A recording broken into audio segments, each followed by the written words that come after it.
If you are pregnant or you've recently had a baby, this podcast is for you. I am your host, Kath Bequee, a physiotherapist working in women's health and mum of three based in Melbourne, Australia.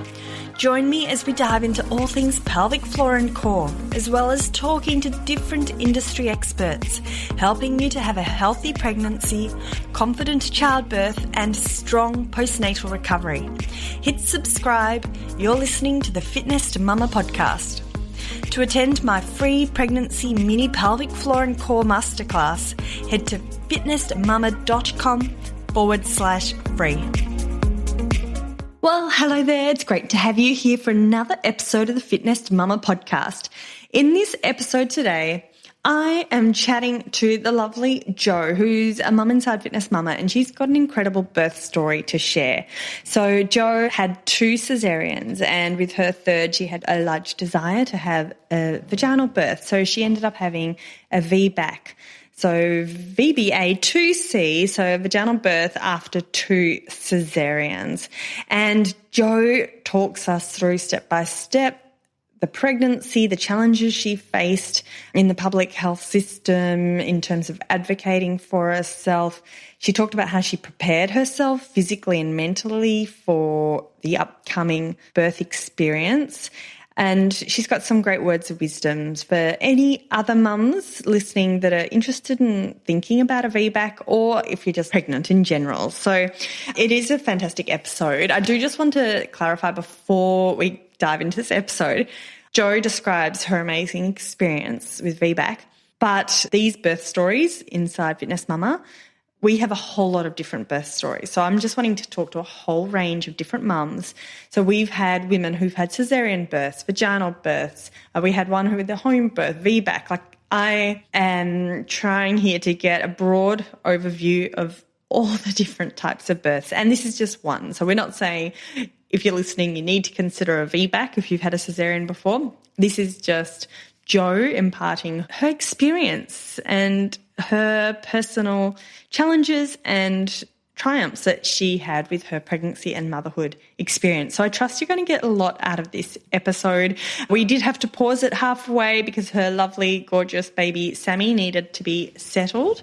And that's mum life, isn't it? So you will hear her lovely baby in the background. So before we do dive into this episode, just want to remind you that there is a 7-day trial available to Fitness Mama. So if you would like help to prepare your body during pregnancy, prepare for birth and recover after having a baby, then Fitness Mama is for you. There's online classes, there's pre-recorded and live classes, includes Pilates and yoga. There's preparing for birth resources, whether or not it's a caesarean or a vaginal birth. There's recovery resources. We've got lots of pelvic floor information. Really, we've got a 12-week return to running program, and it really is designed to be what you need to help you get back to doing what you love with a bubba by your side. So be sure to check out that 7-day trial available at fitnesstomama.com. All right, let's get into the episode. So thank you, Jo, for joining me on the Fitness Mama podcast. It's great to have you here. Thank you for having me. So as I was just mentioning in the intro, you were a mum of 3 beautiful children, and I'm really honoured today to have a chat to you about your birth story of specifically your most recent bubs. And how old are they now? So I've got a 5-year-old, a 3-year-old, and Bubs just turned 5 months, and I kind of missed that. But it's crazy how quickly that flies by, isn't it? It certainly is. Beautiful. So let's start at the start. For those that don't know, like, we connected on Instagram, and the lovely Jo is a member inside Fitness Mama, and she's just been so lovely. Like, you're just finding it, life's so busy, yet you still manage to squeeze in some workouts here and there. But you've got a really interesting story to tell, and I actually don't know much about your story at all. So let's start at the start of this, specifically this 3rd pregnancy. Like, how was your journey becoming pregnant? It all happened actually pretty quickly. We kind of said, let's see what happens if we if it happens, it happens. So it was a bit of a shock when I found out, like, a couple of months into it, that I was pregnant.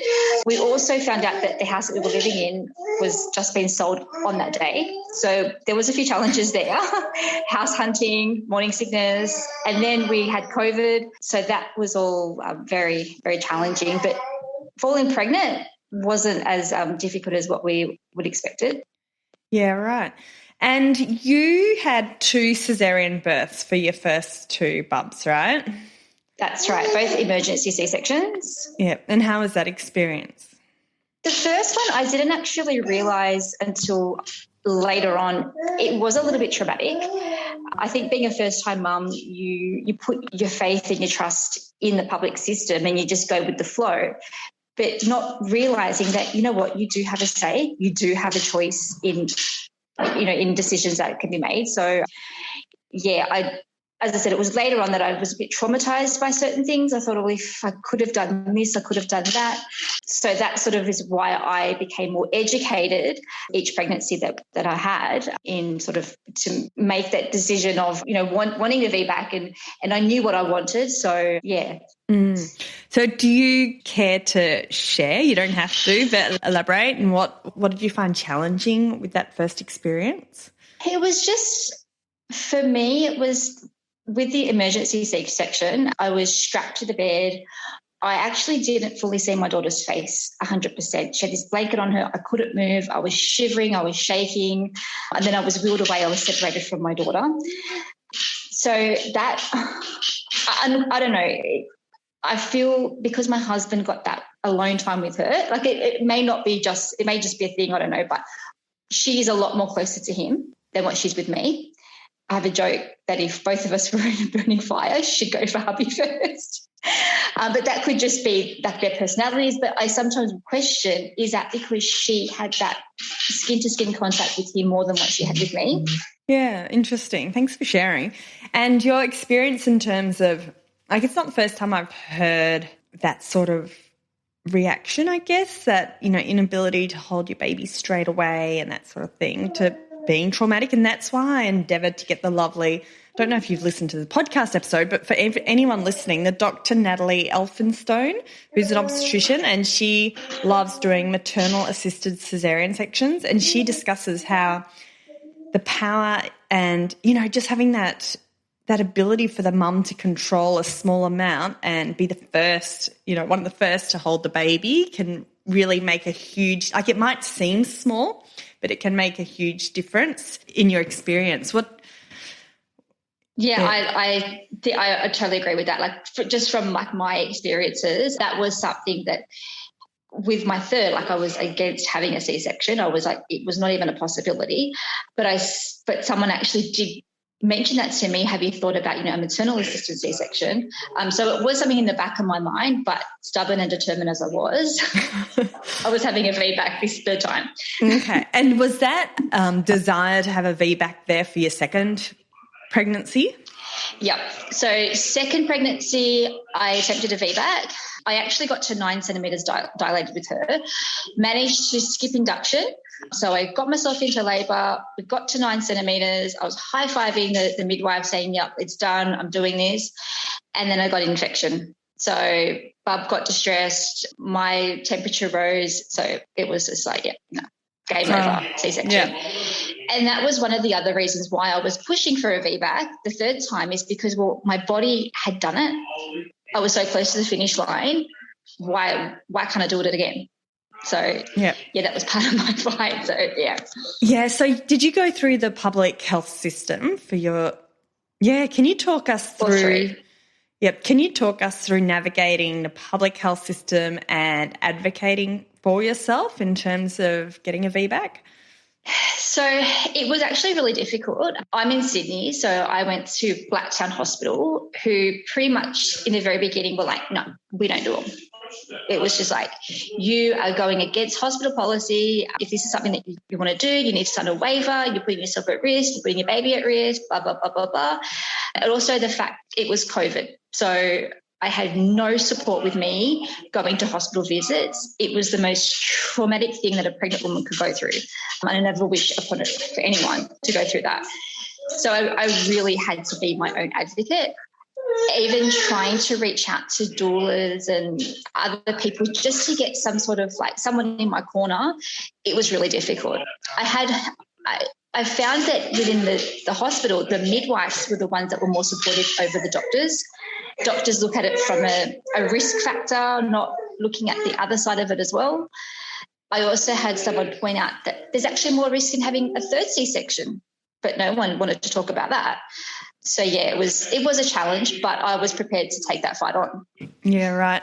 And just I should have said this at the start, but this session today, like we're having a chat, Joe, but for anyone listening, this isn't a birth story saying everyone has to go along the same path as Joe. We're just literally hearing Joe's experience here.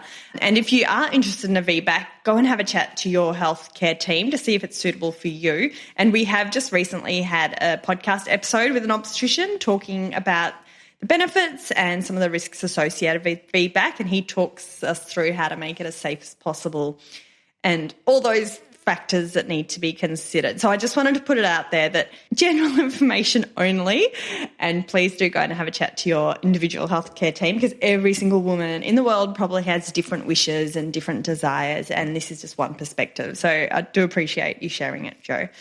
So you found it difficult to navigate. What was the turning point where the hospital said, okay, let's go ahead with this? Because they knew I wasn't backing down. They knew that this was my decision. I actually spoke to one of the head of the department, and he said, look, it's your body, your choice. We just have to advise you of the risks, but we're not going to turn you away. If you come in and you say, no, like I'm about to have this baby, we're not going to turn our backs on you. So towards the very, very end, that's when I had a meeting with a doctor who was supportive. I actually had a midwife who volunteered to be present at the birth of my baby. She wasn't even scheduled on that day. They called her in and she came, and she was amazing. So she knew I needed someone in my corner, someone who had the medical knowledge, and someone who wasn't afraid to stand up to the doctors. And that's really what I needed. So I was very fortunate enough to find her towards the very end to help with the birth of this one. Oh, gorgeous. And I can see him as we speak on our Zoom call. So it sounds like, you're determined. It sounds like you'd done your homework, which is amazing. How did you do your homework? What resources did you read up on? How did you find out the risks and the benefits and that side of thing?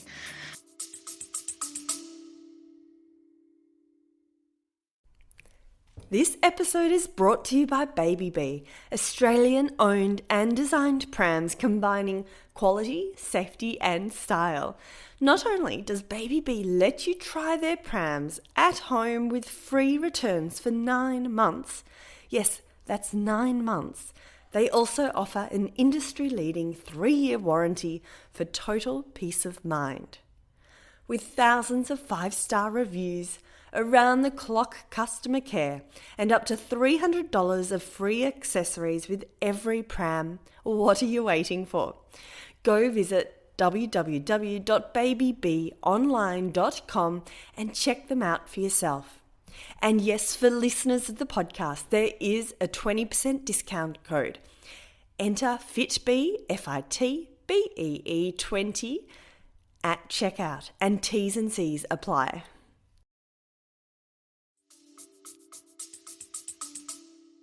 So obviously a lot of Googling, but I actually listened to a lot of podcasts. VBAC Stories was pretty much a weekly thing for me, just listening to different people's journeys and experiences and stuff like that.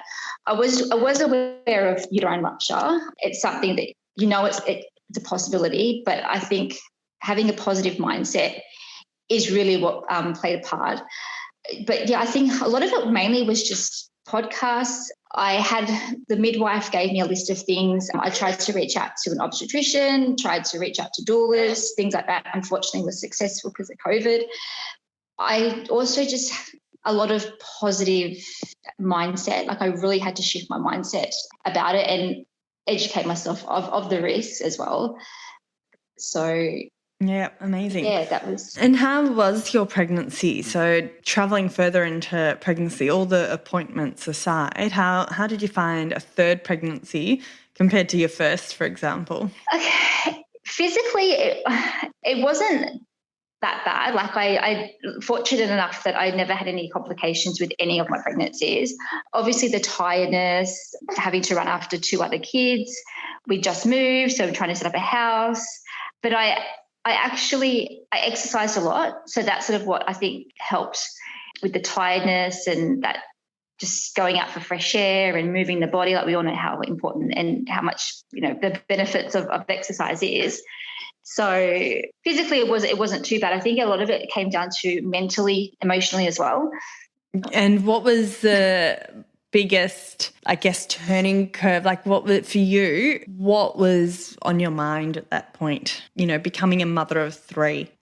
To be honest, I was scared. I was like, oh my goodness, like how is this going to happen? Like how I kind of didn't put too much thought in it though. Like it was just going with the emotions, trying to spend as much time with the 2 girls as possible and prepare them for, there's a baby coming in the house. And it wasn't until like, I think the last couple of days that I was like, holy crap, like I'm going to have 3 children. Like, especially once we put the caption in the car and I looked in the back seat, that was the reality check. Like, oh my goodness. But yeah, I think I just tried not to think too much into it and just go with it and see how we go. Yeah, the baptism of fire. So those last few days of pregnancy, did you have any warning signs that it was approaching? I had a feeling like it was actually the day before. I remember I didn't feel 100%. I still exercised. The girls and I went for a walk, but I had a very chill day. I did some food prep. The house had to be clean and I had this sudden urge to go for a walk. My husband got home from work. I left him the kids. I'm like, I'm going for a walk. And that's when I'm walking and I'm like, maybe I shouldn't be doing this, but it felt good. And actually then the next day I went into labour. So yeah, right. Isn't it funny how that instinct kicks in? You hear it all the time of a bit of a cleaning frenzy at the end. Yeah, I stayed up till 1 o'clock in the morning making sure the house was clean and all the clothes were folded and everything. Oh my God. It was insane, but yeah. So were you exhausted when you went into labour? I was, because I didn't have much sleep. Plus I had to go get COVID tested. That was the thing. I woke up at 3 o'clock in the morning going, oh, I haven't got COVID tested. So I dropped my girls off at daycare, drove to the testing, got out of the car, and I was like, oh my God, I think I'm in labour. Then I went to Woolies to get milk and bread. So just to backtrack, did you have to, was that a time when you had to have a COVID test just before you went into hospital? Yeah. So every 3 days I was supposed to get COVID tested. Oh. And I just completely went out of my mind to that day to get tested. So I was freaking out going, oh my God, they're not going to let me in the hospital unless I get tested. But of course, they have no choice. Just one of the other added stresses of, being pregnant in that time. For sure. So you got out the car, you went to Woolies, you think you're in labour. But I got to get that milk and bread. And also I needed to get the Depend underpants because we had a bit of a bladder issue happening then as well. So okay. That was one more important thing that I needed in the hospital. I found that having them throughout the labour helped a lot. Yeah, right. So I didn't know this, so I'm going to ask all these physio questions now. Now we're getting into the good stuff. So for everyone listening, really common bladder incontinence, like leaking with pregnancy and postpartum. 1 in 3 women, unfortunately, will have leakage of some sort as a result of pregnancy and childbirth, and 1 in 2 prolapse. So it's real. So thank you so much for sharing that information, because often that's the sort of stuff that doesn't get shared. Had you gone to seek help for that bladder leakage, or was that really at the end of your pregnancy that you started to experience that? I had it towards the last couple of weeks, actually. I went into hospital thinking that my water had maybe broken, but they were like, no, guys, you've just peed yourself. Sorry. We're just having a little break for a feed. See, the reality of mum life. That's right. It's all real. Beautiful. Yeah, so towards the end, I noticed. So, and then it was full on, and unfortunately, after birth as well, I still had that bladder leakage for it was a good week or so, and so that was when I realised that pelvic floor exercises is really, really, really important to do. Yeah, and have you had a pelvic floor assessment from a physio? That's on my to-do list. Yes, on your to-do list. Great. Definitely worth doing just to make sure you've got the right. So in Fitness Mama, we do a lot of pelvic floor exercises and help to get stronger, but it's really important to have that confidence that you're doing the correct contraction and got the right technique. Didn't mean to add another thing to your to-do list, Jo. So you're in Woolies, you're buying all the essentials. Talk us through what happens then. So then luckily I had someone to help me because they saw me. They're like, are you okay? I'm like, no, I think I'm in labour. So she grabbed everything. I was only like a couple of minutes from home. So I drove home, called my mum saying, get over to my house now, called hubby, come home from work. First thing was I just wanted to jump in the shower. Like I needed the shower for that relief, walking around, and I was like, I didn't know what to do. Do I go to the hospital now? When do I go? I don't want to go too early. I don't want to go too late. Hubby got home from work, picked up the girls from daycare. We ate lunch, and then I was like, no, I think we need to go now. Now we need to go. So how were you feeling then? Was it uncomfortable? Like, talk us through how. It was pretty painful. It was like I remember it, but it was all a bit of a blur. Like I was just, I felt disorientated. Like I just didn't know what to do. I didn't know how to feel, like what's going on. Am I going to have this baby in the car? Like how far am I? And were you keen to get to hospital sooner rather than later because it was the VBAC? Yeah, that was my fear, that I'd left it too late and something was going to happen. But then I didn't want to go too early and be waiting around and the pressure of, let's just have a C-section. So I think I timed it pretty well because when I got to the hospital, I was 7 centimetres dilated. And how were you managing the waves or the contractions? Well, I tried to just breathe through it. Really tried to just keep a positive mindset because I knew that an epidural wasn't an option because I wanted to obviously feel if anything was happening. Basically, sorry. So you can pause and do you want to just pause and all right, hold on get him sorted? You're right, Papa? Because he's tired. He's going to go to sleep. Okay, so Jo, we just had a little break while you put your gorgeous little bubs to sleep, and we were talking about the pain relief, weren't we? We were talking about so you've arrived in hospital. You're really worried about getting to hospital on time, but you made us. How far apart were contractions at this stage? It got to a point I couldn't even time it. They were sporadic, but they were getting closer and closer. Like I remember in the drive, like it's about a 25-minute drive from my house to the hospital, which felt like 2-hour drive. And they were just coming constantly. So that at that point I knew like it's go time. Like something is going to happen very soon. And did it feel different to your previous two births? So the first time I actually never experienced, well, I did experience the labour, but it was induced, so it wasn't real. Second time I requested for the epidural straight away because as soon as I got to hospital, I'm like, no, I'm not dealing with this pain. Just give me the epidural. So for most of it, I didn't feel anything. But this time, it definitely, like, it was different. It was painful, but I don't know, I could still, like, it was tolerable. It was just, I was so much different, like undescribable, but yeah. Yeah. Do you think that was partly due to your mindset? I think so, definitely, yeah. Yeah, interesting. So you get into hospital and does the midwife check you straight away? Like what happened there? So, well, the first thing was I had to get COVID tested because I didn't have a result. So we had to wait for do the COVID test first. And I'm like, just get, and it was actually, first of all, they wanted to hook the CTG up, so to check Bab's heart monitoring. I'm like, why isn't anybody checking me? Like, don't we want to see how far I am? Because I'm pretty close. Then that's when they checked and said, okay, 7 centimetres.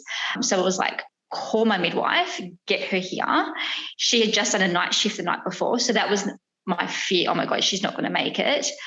So yeah, they could see that they like things are going to progress very quickly. So that was about 3:00 in the afternoon, and Bubs was born at 6:49 that night. Yeah, wow, it was quick. And did they do any extra monitoring because it was a VBAC, or was it mainly the CTG? It was mainly the CTG. I requested to have a cordless because I did not want to be like tied to the bed. I wanted to move around. That was one important thing. Then that was one thing I learned as well, like listening to the podcast and stuff like that, is that to just not be laying down. Movement is key to get things moving. So yeah, so talk us through that. I'd love to know, what were your favoured positions and postures? Like I know it probably changed, but what was your go-to position in those different stages of labour? A lot of it was leaning over the bed, standing up, legs apart, leaning over the bed. I tried to sit on the ball, but it was too uncomfortable. Like I literally felt like his head was about to come out. So I had like leaned up on the bed, sort of like face on the head of the bed rest. Funny enough, I did labour. He was born with me. Old school, on my back, legs in the forceps. Not what I wanted, but that was the only way it was going to happen. So I just had to sort of like, I had to adapt with it, go with it. And having the midwife there, she sort of guided me in ways as well. I had my legs all different angles and whatnot. So she was a great help in guiding me through it. And did they want you on your back so they could monitor you a bit more? No, it was just because we tried all different positions. It was like, let's just try as much as you don't want to, but it was just the way the baby was. Like, let's just go for it. And that's sort of, how it was happening. Yeah, right. That's great. Okay, so your midwife arrived. How did she help you the most? She just took control of everything. The doctor who was on call, she just kept talking about the C-section. She came in, she asked me, I'm just like, just it's not happening. She didn't get it. It's not happening. Like, we're not having this conversation. Because I wasn't having the epidural, she then came in and said to me, well, then if it ends in C-section, you're going to have to go under general anaesthetic. And I just lost it. I was like, no, I did not effing get this far for you to tell me this. So that actually gave me more determination to have this vaginal birth. As soon as my midwife walked in the door, it was like a second, my water broke. And that's when things just started to really progress. So I kind of felt like he held on because he knew how far Mummy had fought to get here. I'm just going to wait for this lady who says she's going to be here before I start to decide to make my way out. So, yeah, it was timing was perfect. And then she just took control. She said, like, my water broke. She said to me, if you need to push, you push. You do what you feel your body needs to do. And she was all up in there, head up. I'm like, oh goodness. But she just really she told me I could do it. I didn't have someone, like, I needed that person. I needed someone, you can do this. She made the decision that, we need a little bit of assistance. So I did actually have to have the vacuum, and they had to cut me a little bit. So, yeah, I mean, it wasn't the ideal situation, but it is what it is. But I allowed her to make the call because I had faith and trust in her. Yeah, that's great. And you know what? Episiotomies can heal really well. So, yeah. That's really interesting. And when you were saying how it was like your body was holding on until the midwife arrived, that reminds me of when I did a podcast interview with lovely Loretta on calm birthing. And she described how a dog won't give, if a dog's having babies, it will not give birth when it's feeling, when it's busy or it's feeling under threat. It'll give birth in a safe place and when it feels safe. And so it's almost as if your body, you suddenly felt safe when your midwife arrived, and then your body was able to do what it wanted to do. Yeah, that's right. It was just, I was so worried that she wasn't going to be there, and that everything I worked so hard for was just going to go opposite. But I couldn't have really imagined it going any better than the way it did. So, what a great midwife! Going above and beyond. Yeah, that's just amazing. She's amazing. It was. Need to give her a shout out. I actually did send her a little gift afterwards and everything. So, but yeah, she's very special. And yeah, lovely. Okay, so you had your baby. The moment you were pushing, can you relive that moment? Like, how did that feel to you? Like, did it feel surreal? Talk us through the pushing phase. It was so weird, like, because she kept saying, like, push from the bottom, like as if, you're doing a poo. And I was like, I'm pushing with everything. Obviously, like, I'm tired at this point, and I'm thinking, like, but what if it's not going to work? Like, I just remember at one point I actually remember thinking, this isn't as bad as what I thought it actually was going to be. Then, it got a little bit more intense. I remember, like, it felt like I was just, going to the bathroom and really pushing out a really big, but it was just then when the time come to push the baby out, because there was everyone there. Was getting cut. I had these forceps happening. There was just so much. So I couldn't really focus. I'm trying not to focus on the cutting, but that's where my mind kind of went to. Not so much of I'm pushing a baby out. It's I'm getting cut down there. And then when he was crowning, they're like, the head's there, touch the head. And I was like, oh, do I want to? I had my eyes closed. I'm like, oh, it's gross. Oh, but this is what I've been fighting for. Like, I really should be getting into this moment. So I touched it. I'm like, yes, it's great. I opened my eyes. And then before I know it, they pulled him up and he was on me. And all I just saw was, they didn't even say what it was. I looked at him like, oh my goodness, it's a boy. My husband's there recording. He recorded the birth. He thought it was fabulous seeing all the blood and everything. So we had that special moment on video. You look like you're not too, I can see you on camera. You look like you're not too sure about that whole situation.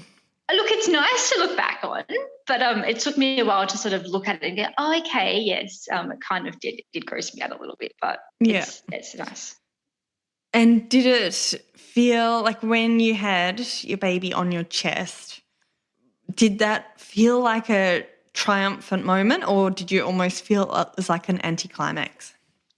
Yeah, I was shocked in so many ways, the fact that I had succeeded this VBAC, but also the fact that I have a son. It was just, I didn't know what to be more excited about. Like, it was just, I think it was more, I was admittedly, like, the fact that I succeeded this VBAC and that I could stick my finger up to all the medical people who I fought against. And I actually had a lot of people come in who wanted to congratulate me. They're like, that's fabulous. They thought it was a great story to be able to tell other patients. That sort of set the pathway for other women who are in a similar situation. So that was really nice to have that. Oh, that's lovely. You're like a little celebrity in hospital. Yeah, I felt like it actually, because half of them had already heard the story before I even got there. Like, oh, you're the one that's going for the VBAC. Yes, that's me. So, yes. Well, that's a lovely outcome, Jo. So you've got your third little baby. I assume your older children couldn't visit? Because of the COVID, I was only allowed to have one other visitor, but fortunately I was home by 4 o'clock the next afternoon. So I just stayed in the hospital waiting to get the clearance to be able to go and just sort of enjoying that alone time before the little ones got to meet him. So I know it's perhaps a hard question because it's your third baby. You've got so much more experience under your belt. You've been there, done that. But have you noticed any differences with Sammy compared to your daughters that perhaps you might attribute to the birth, just out of interest? I have been trying to sort of to pick up on it. I think in a way it might be a little bit too soon to tell. But as I've mentioned previously, with my eldest daughter, how she is more of a daddy's girl. My second one, I had that skin-to-skin contact straight away with her. She's always been mummy's girl. She just wants mummy. So far, Sammy will look at mummy, will sort of tend to want mummy, but we don't know if that's just because he wants mummy's boob or so. It might be a little bit too soon to say, but it is something I am aware of and I'm mindful of, and I would love to be able to sort of make that comment of if it makes a difference with the relationship. But I think that skin to skin contact definitely does play some sort of role. from the experience between the two. Well, they do say, I was thinking more along the lines of breastfeeding, and they do say that skin-to-skin contact really helps with breastfeeding. So mums who have their babies taken away to special care nursery sometimes, not always, obviously, sometimes it might be harder to initiate breastfeeding. But I know my friend that happened and she didn't have any issues. So it's not always the case. I was just interested whether or not that had happened. Yeah, no, I'd like to think that it would play some sort of role, but as I said, it might be a little bit too soon to tell. Yeah. Okay, so thank you so much for sharing that amazing birth story. I really feel like you took us on the journey with you. So being a mum of 3, Sammy's only 5 months old, just ticked over to 5 months. How's the recovery been, considering you've got 2 other children you have to care for? Like, how's your physical recovery going? Definitely a lot better than having the C-section, which is one reason why I was pushing for a VBAC. My second recovery after the C-section was pretty rough, and I didn't have a lot of support. So once getting COVID, I knew that I probably wasn't going to have that support even if I wanted to. But yeah, like I was probably like a week that I was in a lot of pain because of the stitches and whatnot, but I was able to drive. I was not even a week after I gave birth, I was up walking, I was doing workouts. So yeah, definitely it did play a huge role, and also being able to do the pelvic floor exercises once we finally were connected. That definitely, like, I've noticed a difference already that's been helping a lot. So yeah, right. So you're doing the 30-day pelvic floor challenge, I believe. Yeah. So what that means is every day you're receiving an email with a set of pelvic floor exercises. How's that going? Honestly. Look, honestly, like, let's be real. Like, I am trying to squeeze it in throughout the day. Like, I probably am missing a couple of days here and there, but I love the fact that it really helps the mind connect with it. Like, I've never really done I've tried to do pelvic floor exercises before, but just the way that you describe it, I really feel that difference, and I can really feel that muscle working properly. It's definitely. Yeah, that's great. And you know what, don't be hard on yourself. Like, I know you just cringed when I asked you that question, but you've got 3 young children. Like, I think everyone listening today, life's busy. Like, there's so many, I guess, demands placed on us. There's so much on the to-do list that our body and our recovery often falls to the bottom of the to-do list, but that's also life. So, like, do what you can do. That's my motto. Something is better than nothing. Done is better than perfect. There's always tomorrow, and we can only do our best. So you're doing an amazing job, Jo. Thank you. So to finish off with, do you have any words of wisdom for other women who might be, I guess, wanting to go down the route of a VBAC, or just who are pregnant at the moment?